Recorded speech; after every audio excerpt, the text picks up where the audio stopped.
What's good, y'all? It's the one and only DJ Chase, the host of the Pregame Party Miss podcast on 20 Podcast Networks, Dynasty Radio, Monday nights, 8 p.m. to 9 p.m., Divergent Media Entertainment Radio on at Live 365, iHeart Radio, all of that goodness, man. It's the one, the only DJ Chase, the Pregame Party Miss podcast.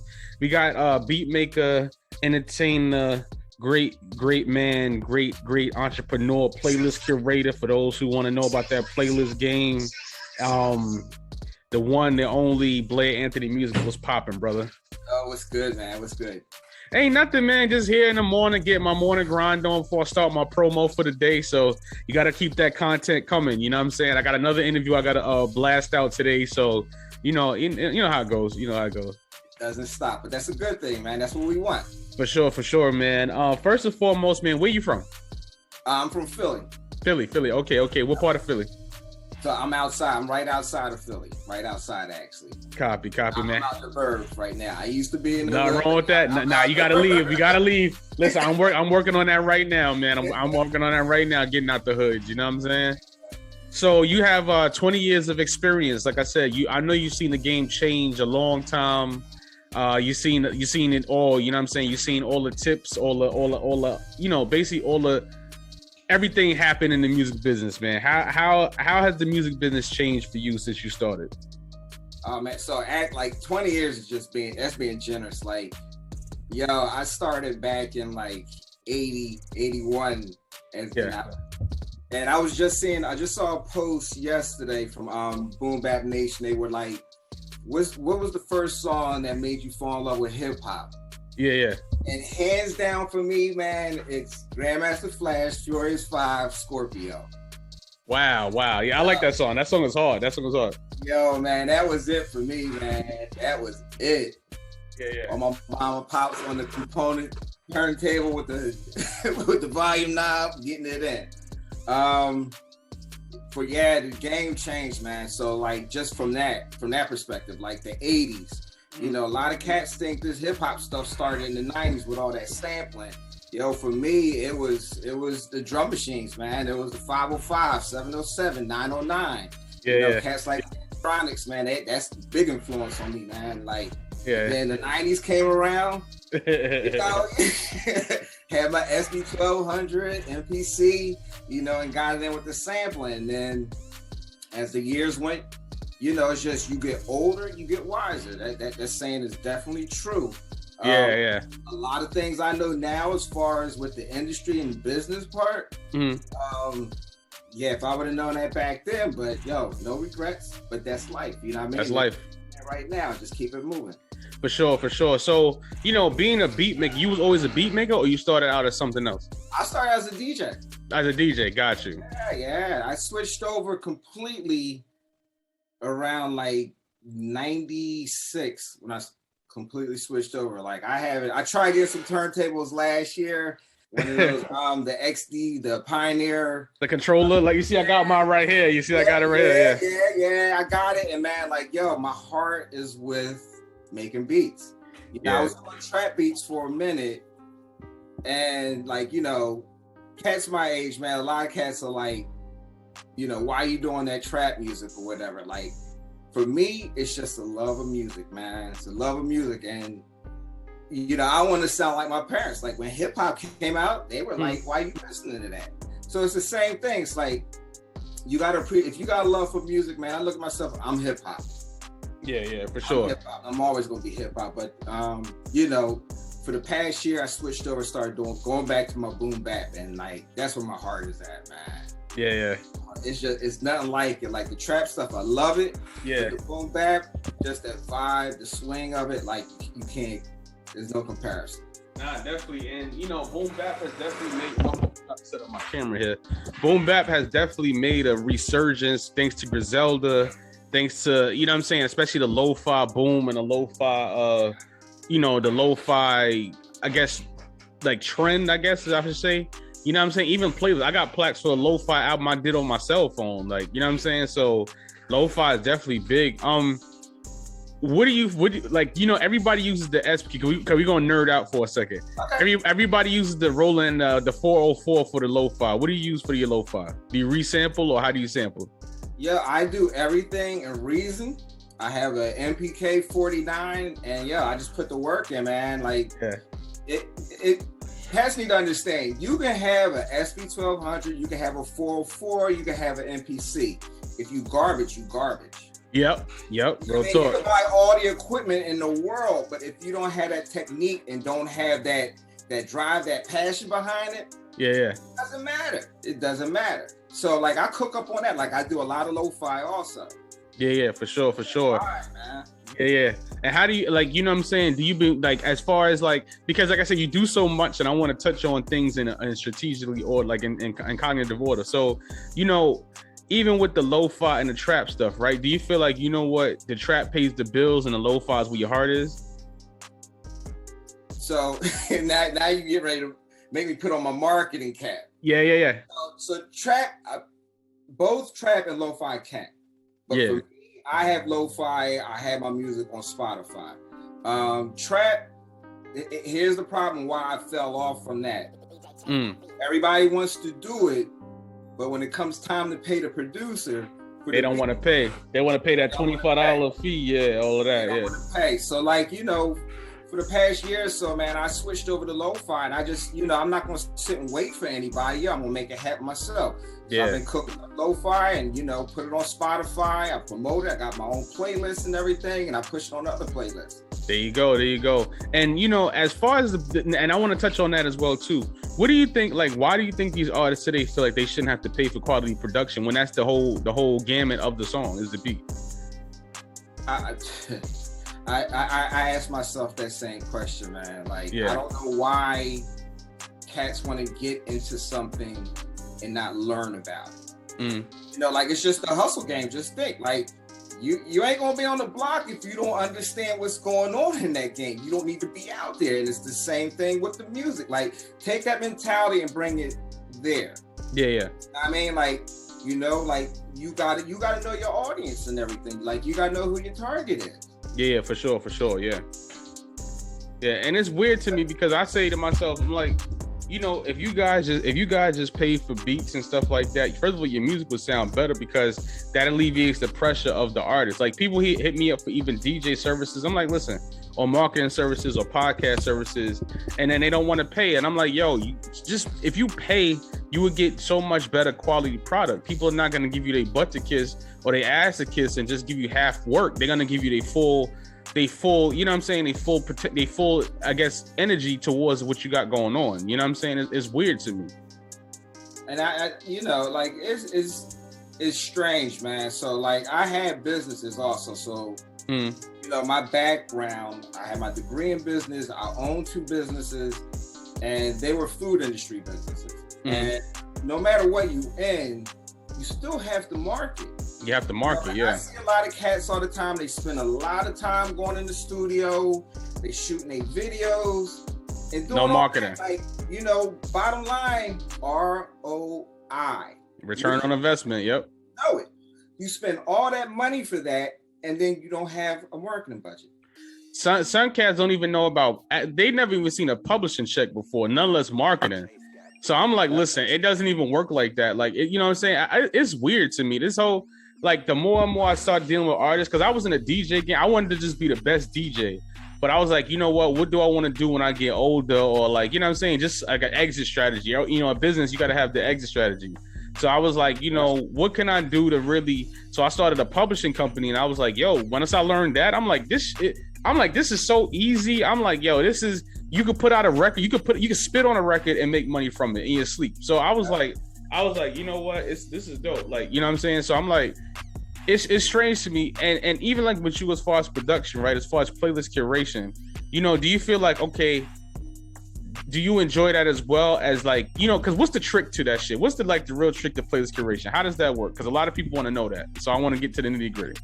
So the trick with that is, like, bottom line is getting you more exposure. So if you're an artist, one, like, yo, this is part of what I want to do. Like, I want to give to the community. I want to give, bottom line. And yo, if you listening, like, make your own playlist. Like, put it in the mix. Like, first of all, get a Spotify account. Yep.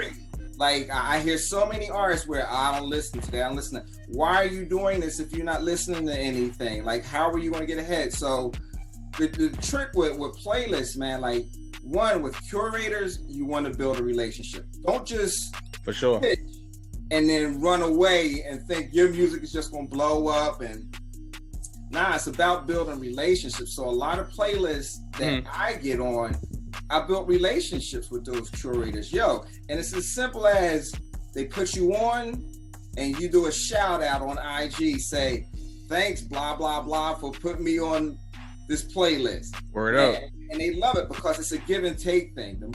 Yeah. You know, like you want to get on there, but at the same time, they want to get more people to listen, which is more streams. So I don't know what's so hard to understand about that. Like, you know, like people need to just check the ego and put like, it's one thing to be a hustler, but it's another thing to be a business person also. For sure. I appreciate that all the time. I preach that all the time. You know, you can marry the two, you know, business you can sort of have without the hustle, but you're only going to get but so far. It's a good marriage, you know, and people shouldn't sleep on that. Like, but the playlists, like, yeah, like they're used. They really help you out. And, you know, the more you can get on and build a relationship with the curators, the better. Yeah, definitely. And, you know, do you feel like, okay, because, you know, streaming ain't going nowhere. Do you feel like a lot of the cats, they feel like, you know what, they get stuck in their ways. They feel like, you know what, I want to sell records, but as opposed to streaming. Do you feel like, you know what, do you feel like worrying about sales is more important or worry about streams is more important? Worry about building a fan base is more important. Got you. You know what I mean? Like connecting with people is more important. Yeah. You know, I'm learning and doing all the time. Like, and that's, you know, everybody falls into that trap of, you know, you looking at the money. Oh, you see all these other cats doing, like, nah, you got to put the time in. Like when you build a solid fan base, they're not going anywhere. For sure. Yep, I agree. That's what's going to get your numbers up. That's what's going to get you the streams. That's what's going to get you more money. Like if you're not building up a fan base, not connecting with people, I don't know what to tell you. Like it's sort of a waste of time. You're wasting your time. Yeah. And it's weird too, because even as far as marketing, right? You know, because we can tap into all of that in a sense of like, even me, like I said, with artists, they don't even hit me for podcasts. I'm like, listen, I don't even charge that much, but it's just to keep, because I'm independent. So it's like, but you're gonna get an email list, you're gonna get a playlist in, you're gonna get all these things as a full package, as opposed to saying, you know what, I'm just gonna put out a record on Instagram. And you know, I'm like, you don't even get paid from Instagram. Why do y'all spend so much time on Instagram? It's the weirdest thing on. It's the weirdest thing I've ever seen. Like, it's weird, you know. It's because I think people don't see the value. You know, when you're in the studio, you feeling that. You're doing a video, you got your homies, you feeling that. When it comes to the marketing piece, it takes time. You don't really see that. You don't see those wheels in motion with that. You know what I mean? So I think that's why it sort of gets overlooked. But I'm not giving up on cats, man. Hip hop's been around and it's evolving, you know. So it's like I feel like that's part of my mission, my journey, like to, you know, like that's why I'm on here with you. Like or you always see me, I'm always working, I'm always hitting you up, doing different things. I'm out there, I put myself out there working, you know what I'm saying? Because people don't understand how important, like I said, playlist curators are, networking are, and once again, even if it's a fee involved, sometimes just pay the fee because it alleviates the nonsense, because then you can build a relationship based on business as opposed to based on just like monotony, and it breaks the monotony. You know what I'm saying? Yep. Because I mean, it's definitely a different ball. If the money's not involved, like people, you know, like you said, it's just a lack of effort at that point. For sure. Money involved, you're gonna have 100% behind it. For sure. And like you got some new beats that's coming out right now, right? Yeah, so I got a lo-fi single that's gonna be dropping on the 22nd October. My squad, I didn't even tell you about that. So let's go. Yeah, so Black Pod, man, you're gonna be hearing about us. Okay. It's me, my homie This One, Spirit Rock, and the Mad Scientist. 100% boom back. 100%. So that's gonna be coming early 2022. Copy. And when you make your melodies, as far as beat making, right? As far as reason, and you're making your melodies, what do you start off with first? I want to get back into production. Do you start off with the drums first, or you start off with the melody first? Yeah. Man, it depends on that cup of coffee that I get. I feel you. But now lately, I've been keeping it simple. I do the snare and hi-hat. And what I'll do is I'll spread the hi-hat over like 3 or 4 pads or keys. And then I'll pitch the 4th one up. And like I start out like that, and I get my swing going, and as soon as I get that, and then if I'm playing something straight up with chords, that's what sets the vibe. But if I'm chopping something up, and then that's it. So once I chop it up, my ear, like I'll hear how those drums are supposed to go at that point. Yeah, definitely. Copy, man. So how do you like Reason? Because I'm a Machine guy. So how do you like using Reason? Like I love Machine. I'm sworn by it. I don't want to use nothing else. I don't want to do on Fruity Loops. I have a Mac, so I can't use Fruity Loops. But I love my Machine. How do you like using Reason though? I love it, man. Like for me, so my homie has both of my homies have Machine. I like it. Like it's user friendly. Like I can jump right in on that. Like I'm really digging that. But as far as Reason, I've had Reason since I'm on 11 now. I had it since 6. Oh yeah, the old version, yeah. Yeah. So like for me, man, it's like it's a one-stop shop for me.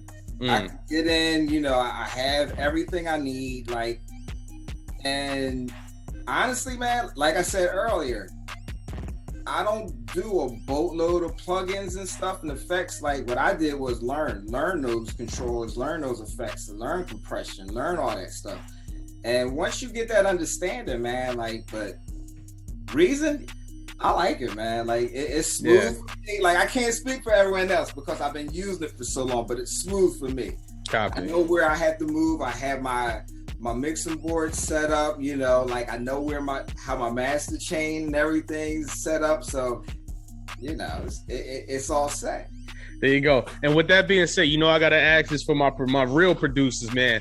Do you like samples better or you like the VSTs better? I gotta say samples, man. So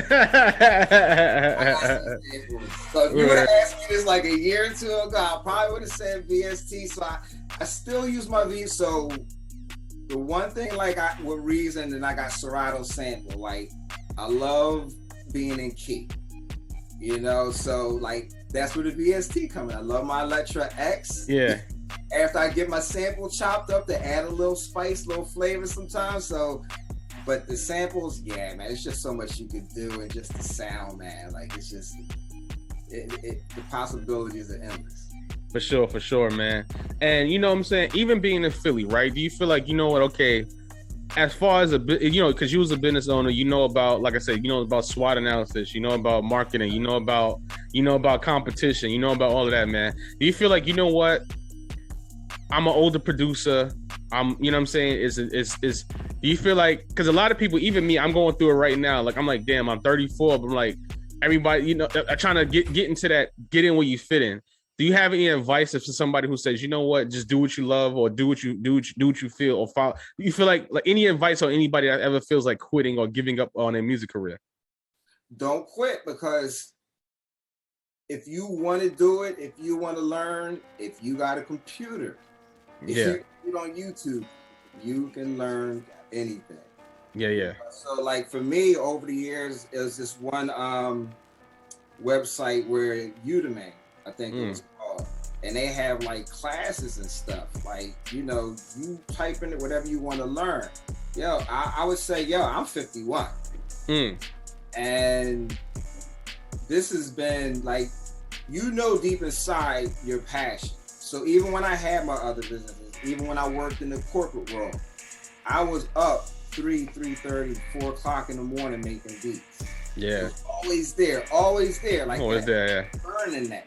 So it's like, if you have that passion like that, don't give it up, because if you do, you're gonna feel like your heart's ripped out, man. Like, stick with it. But the difference now is just don't jump in blindly. Like, now you can educate yourself. Like, go on YouTube, there's places where you can learn. And there's so many books now too. Because even when I started in 2000. Like professionally, I started in 2005. And and I don't know, I'm way younger than you. And I'm like, yo, I know when I first started, half the books that's out, there wasn't even books that existed like the way it is now. Like, I taught I'm self-published. I'm self-taught how to do publishing. And it's crazy, you know what I'm saying? So I agree with that, you know what I'm saying? I appreciate that piece of advice, you know? Yeah, I don't think whatever it is you're trying to do, don't stop, man. Don't stop. Yeah. You know? Because you're just going to be hurting yourself in the long run. Copy. Blair Anthony Music, man. Let me ask you a question. Any secret sauce that you put on your beats? Because your beats is banging, your beats is knocking. Do you like compression on your master chain? Do you like EQ on your master chain? Do you like reverb, some detha on there, some gate? What's on your master chain? How can we get some sauce on that bad boy? All right, so I'm gonna give you man, I don't even believe I'm gonna tell you this one. So the main thing, but if you don't have reason, you won't. I mean, you'll be able to do it. Side chain. Got you. So with boom bap, with lo-fi especially, because I can tell you now, like, I remember when I first started doing lo-fi and I would send my beats to these curators. Yeah. And these cats would decline my beats, and the response was, you don't have enough side chain on it. And explain what side chain is for people that don't know. So side chain is like, it ducks the sound down. So like for cats that do trap music, when you have that 808 and your bass kick, you set up side chain with compression where when that bass kick and that 808 hits, it lowers it. It'll lower it. Mm-hmm. So with my boom bap, I took that philosophy and brought it over to the boom bap. Mm-hmm. And what I do is with my beats, especially on my samples, I duck it down. Not gonna get into how I do that. No. You teaching me something, because even me, because like I make because I was having that problem too with my lo-fi, because it was they were saying that it was too hip hop, and I'm like, what the hell is too? Isn't that what lo-fi is? Like, you know what I'm saying? So I'm getting there. You know what I'm saying? I do a lot of lo-fi. I might probably work on some lo-fi stuff today actually. So you teaching me something with the machine, and machine already has it in there. Yeah. So like the difference with side chaining on your boom bap and then just like a regular, like if you're just doing a sample and the sample's hot, right? Hands down, you know it's banging. But when you put that side chain on it in the right places, you're gonna go from listening to that beat to you're gonna be feeling that beat, because now you have that push and pull behind that beat. So it's a difference. So that's my whole thing with my music. Like, I want people to listen, but I want people to feel what I made also. Because you can nod, but I want you almost snapping your neck off when you hear my beats. Yeah. And you know, and another question I have, right? So you say, okay, when you sampling in lo-fi, do you think, like, because I want to ask this to another producer, because a lot of lo-fi guys sample. You know, do you feel like at the end of the day they're gonna probably cut that out soon? Like as like being able to sample like what for free? Like, do you think that they're gonna cut that out soon? Oh man, there's so many kits out there that cats are doing royalty free and everything, man. Like that's not stopping. Not stopping? That's not stopping. A lot of my lo-fi I play. Got you. You know, not until recently, like I was sampled, but a lot of it I play. So like I'll do the chords and everything, like. For anybody getting the music, like whether you sampling or not, get to understand the music theory, because it's going to take you to a whole nother level. Same with me. I gotta start working on that. I've been so busy doing everything else. I definitely got to work on music theory though. I definitely got to start studying that and really get into that more. You know what I'm saying? I want to take my beats to another level. I think I'm good with the piano. I mastered the piano, but it's other stuff, other instruments that I want to get better at as far as mastering that. Yeah. So like it's so many things, like, and it's tools and reasons. The scale tool in there, like you can't go wrong. Like it sets you up with your chords and all that stuff. Like, and it helps you. You get an understanding. So when you have a sample, you know, I'll be in Serato sample and I'll have the sample in B flat minor, and say there's no bass on it. Well, I grab an upright bass, go in the reason. put it on B minor. Got you. There you go. It's set like it shows you what keys are in B minor. You can't go wrong at that point. No matter what you hit, you're gonna be on B. There you go. Same with machine, because it has the scales on the pad, so it tells you on the screen like what keys, what C, D, and all that. C sharp, C minor, and everything. So it's pretty dope, you know. That's music theory. Like the more you understand that and have that, like your beats won't sound so out of whack and like quantize. And that's the other thing with my music. My hi-hats, like I'll start out with everything quantized and then I'll go back, turn the quantize off, and I start nudging around, moving things around to give it that live feel, because that's the other thing. Like you want to have that live feel with it. You can tell when it's robotic. Yep. You know, like, and you hitting everything on the one, like, nah, you can't, because you know, if a drummer a real drummer isn't gonna be hitting on the one all the time. It'll be off. So you know what I'm saying? So that's the other thing. Like I hear beats where, you know, it's just so robotic.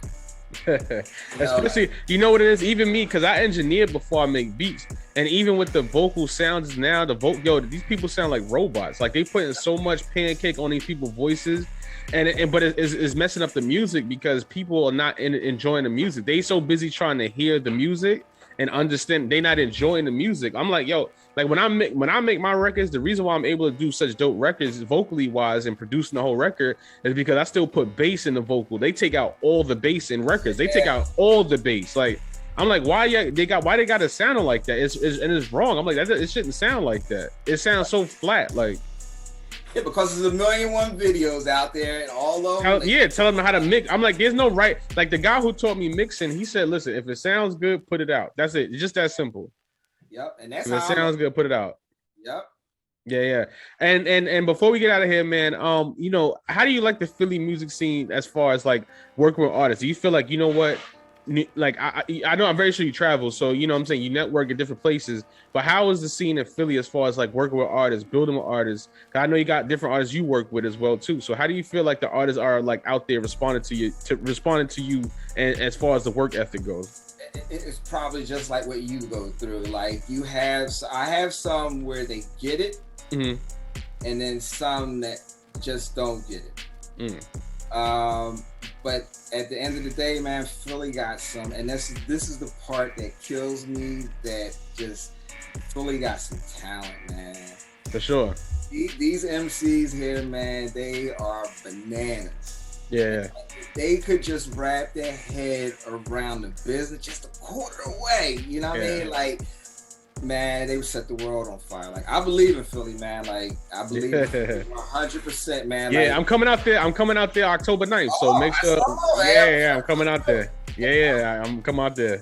Yeah, but a lot of cats, man, like that's the thing. Like, it's just like everywhere, man. Like, and it's not only in Philly where focuses on studio and doing the video. Instagram. You know, like, yep. And Instagram. But they're not even advertising on Instagram. Like they don't. They don't. You're right. Just the video, the video and the studio. Yep. Yeah, like if they just took, you know, instead of doing 2 videos a month, do 1 video, and then that other money you was going to use for a video, use that to marketing, man. We have some beasts out here, man. Like it would be as simple as that. Like just put some money to the marketing, man. Really got some crazy talent, man. Copy. Yeah. You already know what it is, man. It's Blair Anthony Music, my brother. Thank you so much. We're gonna do this again. This is gonna be, you know, blasted out crazy on social media. We're gonna have this popping, looking nice, looking right. Give plug everything you gotta plug, your beat tapes, your websites, your playlist curation, your Instagram, plug everything, brother. All right, so I sell my beats on thebeatbridge.com. That's my website. You can hit me up on IG. It's Blair Anthony _music. I'm trying to think what else, man. I'm on YouTube. Look me up. Spotify, definitely on Spotify. Blair Anthony Music on Spotify. I have 4 playlists. I have the rap playlist is Dope AF Philly, but I put everybody on there. Boom Baptified, that's a straight instrumental playlist. Lo-fi chill vibes, of course, lo-fi, and then lo-fi lunch break. So, yo, hit me up on IG. You can submit all 4 of them. you know, just hit me up and it'll take you right to the form where you can submit. Then I'm on daily playlist also, so if you go on there also, you can check me out and submit to my music there. For sure. All right, man. It's Blair Anthony Music, man. Philly's representative, dope producer, super producer in my book, playlist curator, all around businessman, and man, a dope individual. He stays on top of me, man. He shows me support, shows me love, man. DJ Chase, man. It's the pregame Party Miss podcast, Spotify podcast, Apple podcast, Anchor DJ Chase. You know what it is. YouTube DJ Chase TV. Monday nights, 8 p.m. to 9 p.m. Dynasty Radio and NY. The Virgin Media Entertainment, man, is DJ Chase, the pregame Party Miss podcast. Gia. All right, thanks, Chase. DJ Chase TV.